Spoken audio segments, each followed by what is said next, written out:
And today I'm with Andie Dovgan, who's the Chief Growth Officer at Creatio. Welcome, Andie.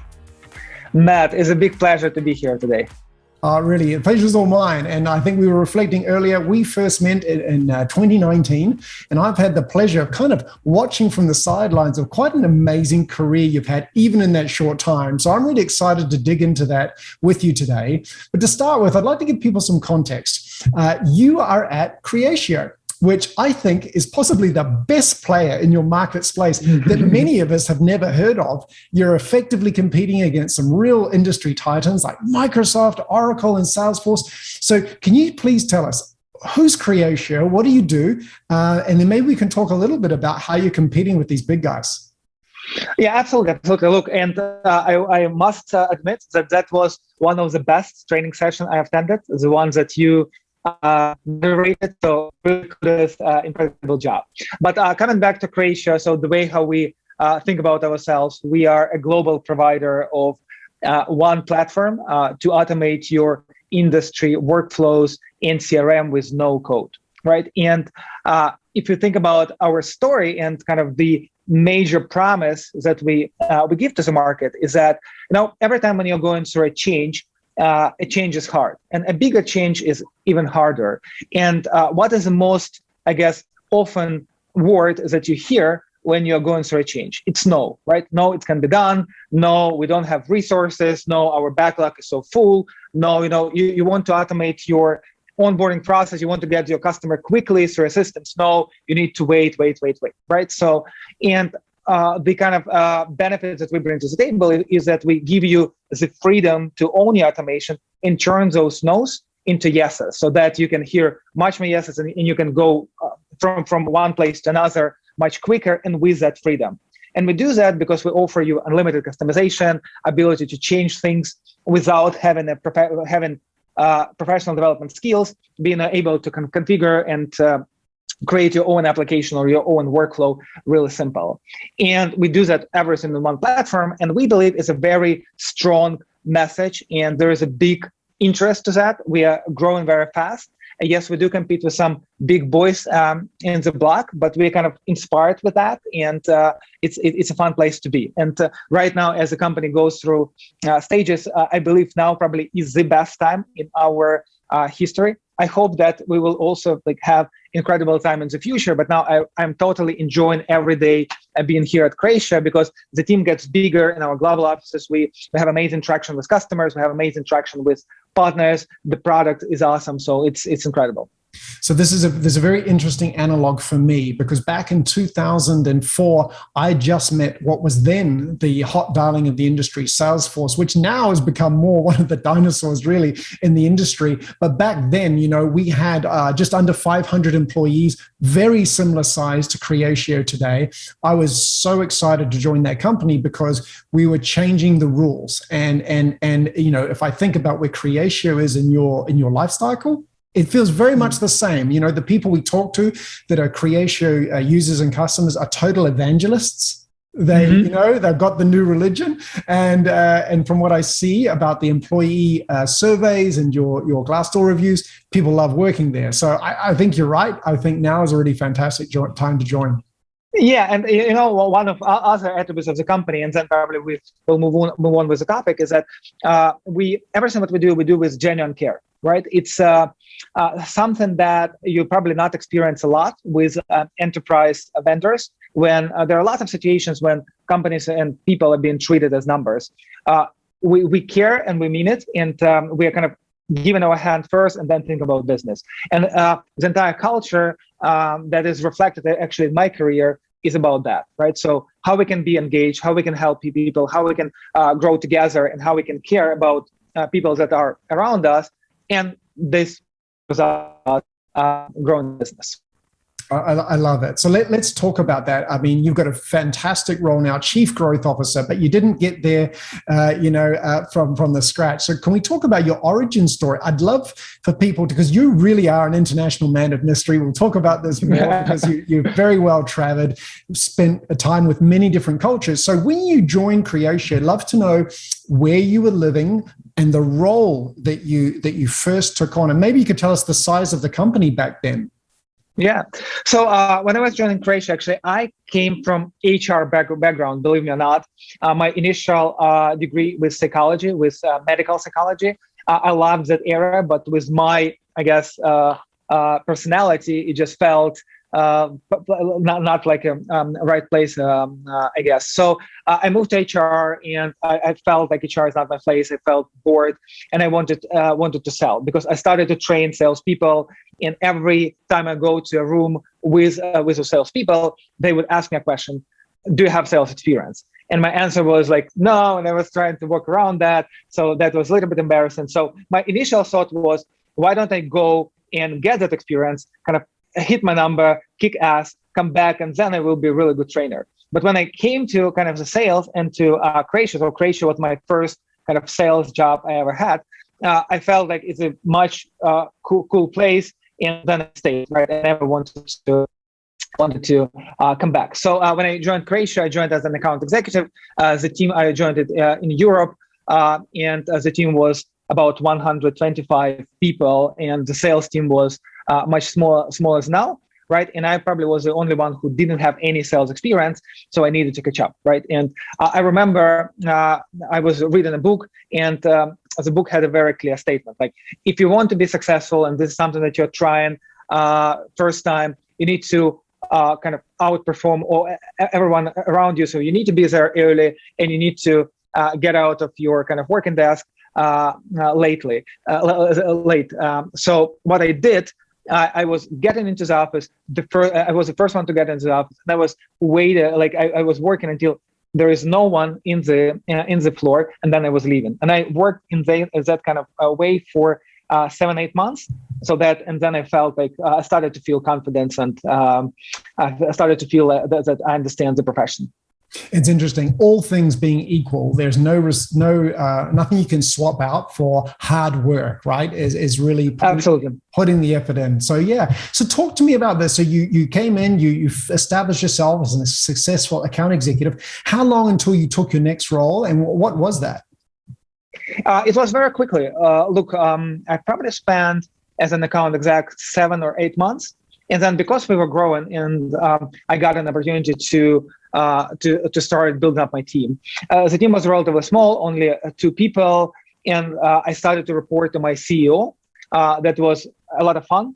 Before that, I didn't have leadership experience, and I also never worked for like a CEO or a general manager type of role. So it was a lot of learning, but I received lots of support. It was challenging, but also it was a good combination of high expectations, but also high invitation. And that helped me to go through that without lots of stress. And then also, as I started to build team, I made all possible mistakes with the team, because, it's just like you can read all those books, visit all those training sessions, not yours, of course, yours is the best, but you still need to kind of go through all those moments of truth and experience yourself. And after that, that this is something that you do, this is something that you don't do, and you know why. I understand. And so when you took your team on, was that in Europe, or was that when you moved to the US? No, that all was in Europe, right? And actually, when I was moving to the US, I already had quite a big team in Europe. I was managing about 60 people, I guess. And then I got an opportunity to move to the US, to Boston. And I got very inspired with that opportunity. I felt like, yes, it was the right time. And I moved here, and I started to build up a smaller team, but it was kind of new opportunity. And for me, it felt really fun. Let's help people connect the dots. So what year was it you joined Creatio? I joined Creatio 11 years ago. 11 years ago. So we're talking about 2010 or thereabouts. Yeah. Okay. And then your next role after being a frontline manager, I'm assuming, was a manager of managers. Was it? You ran the European sales team? Yeah. So the way how it was structured, so I was an account exec, and I got to say manager position, right, team leader position. Then I got to director position. Then I got to VP position, then to chief sales, and then moved to the growth function. So that's how I moved through the roles. I started to manage my first individual contributors after 7-8 months with the company. Then I started to manage my first managers, I guess, in 2-3 years after joining the company.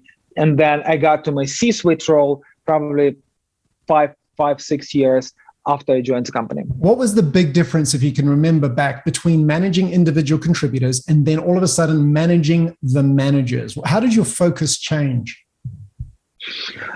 Well, I believe this is a different type of a role to some degree, because now, like when you manage individuals, it's a lot of your playbook is about deals and cadences, and making sure that it is a very repetitive kind of a cadence. Like, do you have enough pipeline? What are the top deals? How do you manage those top deals? Then you have a right deal structure, and so you go and execute. And then you also, naturally, if your business is kind of competitive, you naturally get involved into those deals, and you spend a lot of time with your reps, meeting those customers, structuring those opportunities, but also like contribute to winning them, and being an executive sponsor and being very hands-on. When you start managing managers, your focus is so much more in growth and enablement and systems and processes and structures and removing frictions, because then you have much less access to opportunities themselves. You now have a little bit different agenda, focus on executable engine, but still you have a quota to hit, right? And you need to find this a fine balance. If for some reason one deal slips out of your quota, you have to act, and you have to get involved. And I guess one of the most important pieces is how you find the balance between solving for a tactical issue and getting your number hit this quarter, today, now, so that everyone around you feel super comfortable. But then how do you build up for the future, and how do you find the right balance and time distribution? For me, it was the most challenging aspect, because I always stepped into coming from this competitive space and having good personal sales skills. I was always tempted to go and help to close deals, focus on large enterprise opportunities. And then I made a deliberate effort to shift my focus towards enablement functions, towards people functions, to make sure that we're building up for scale. And I think it's a hard transition to make, and there's really hasn't been any textbook, right? And people learn from the people that they were managed by. It's a very difficult transition and shift to make. So let's talk about that. I understand that Creatio has a really powerful approach in terms of hiring and enabling their sales teams. Maybe you could share a little bit more about that.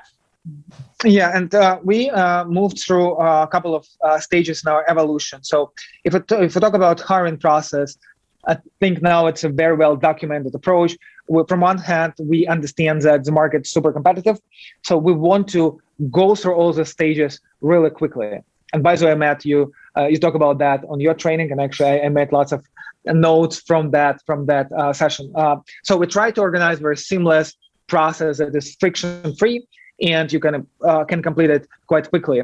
But in the meantime, we accommodate for all the needed steps, and we synchronize questions, we synchronize the profiles to make sure that we have a very objective opinion. We have lots of people kind of giving you their opinions and kind of scoring against the same card and the same list.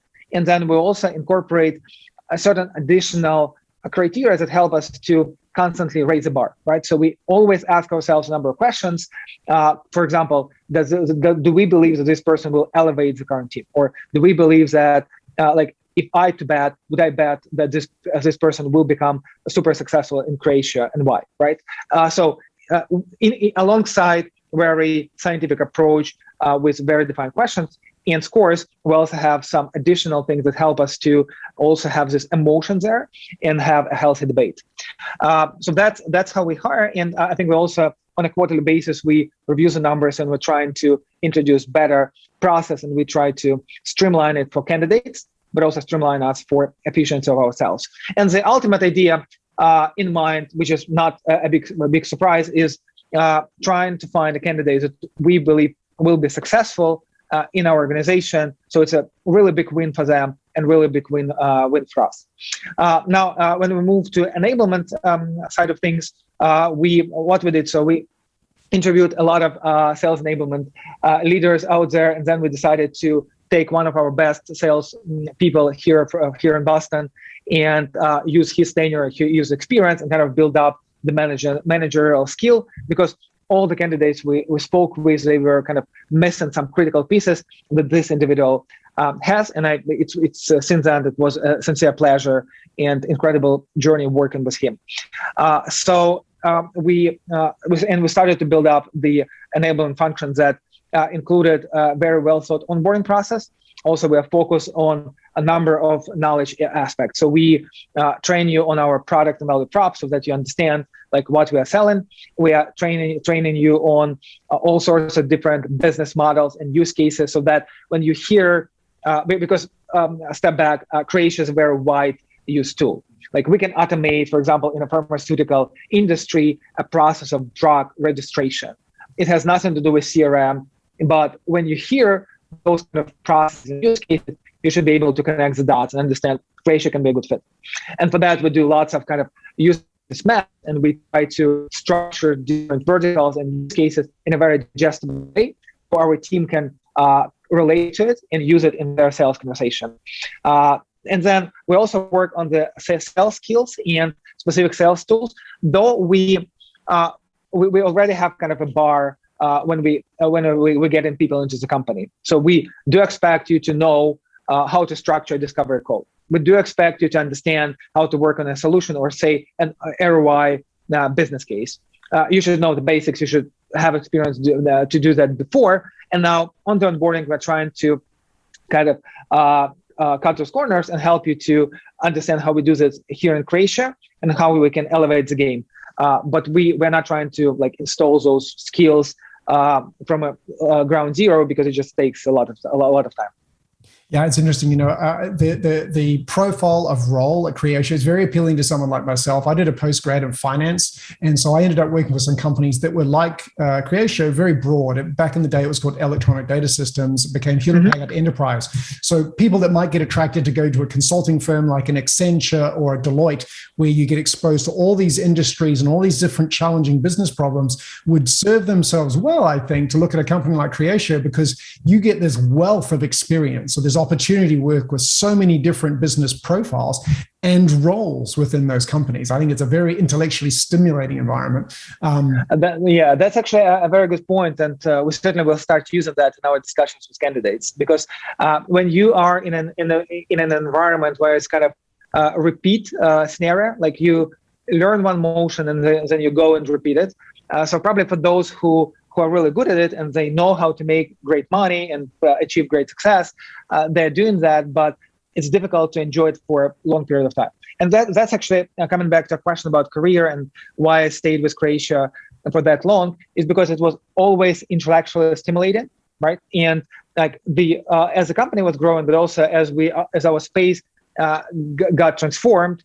For example, this idea of low code, no code completely changed the game for our company. And we always were doing like lots of no code and low code customization capabilities. But then when it got really popular, we started to make lots of shifts towards that market.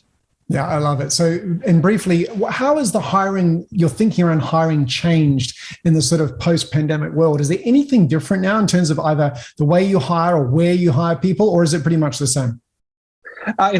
Before the pandemic, we were very focused on Greater Boston area. But then, as lots of different companies, we started to hire in all sorts of different states and then also countries. Like in Europe, we started to hire people in Germany, in France. Before that, we were trying to find people with language skills back in London, because we were creating those hubs. But this released a lot of possibilities for us, because we got so much more comfortable with remote people. But we started to put together structures and systems in place so that we can work with remote employees in a very comfortable way. So that's why it significantly increased our capacity from a hiring point of view. But also from a profile point of view, we did make certain changes because, like, for example, there are lots of people out there that know how to sell in person and they're like strong networkers, but they would probably struggle with remote selling. And the reason being right now, this discipline and a consistent approach probably is even more important than personal charisma and some energy level, because it's a little bit more difficult to share your energy level while remote, but it's difficult to substitute consistency. Understood. So let's talk about that. You mentioned a few different countries, and I think you personally have quite a rare experience, and you've sold in North America, Europe, APAC, and the Middle East. And I was reflecting that I actually remember before the pandemic, I was learning about you bouncing around, and it was like basically within 1 month, you were in the Maldives, Qatar, Spain, and Austria. It's crazy. You got it. Yeah. It's crazy. Yeah, I do remember that email. And actually, those were the destination, and we got 3 deals out of that visit. So one of the most successful trip I ever had. It's great. I still won't believe you if you told me you went to the Maldives for a deal. I think I know why you went there, and it's for the beach. But anyway, let's move on. I stayed in the capital. Like, you don't want to go. It's an incredible country, incredible place, but it's not really, how to say, touristic destination. The capital is not the touristic destination. So I haven't seen all that beautiful places, unfortunately, only from my plane. I better not see photographs of you on the beach. But anyway, Andie, how would you explain to folks sort of what you've observed in terms of the difference in selling motion, selling style that your people need to adopt, and you adopted as you think about those different regions? Is there anything major so that you would, just a few points you could pull out for us?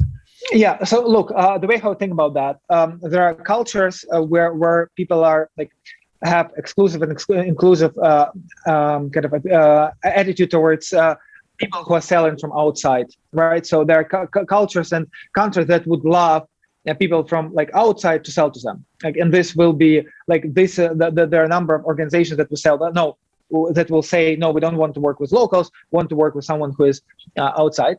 And that's first category. The second category, there are some countries where you just cannot sell outside. Like you can try, but for example, Japan, one of those, or China, you can try, but this will be an uphill battle. But the ideal, of course, you need to have a combination of those.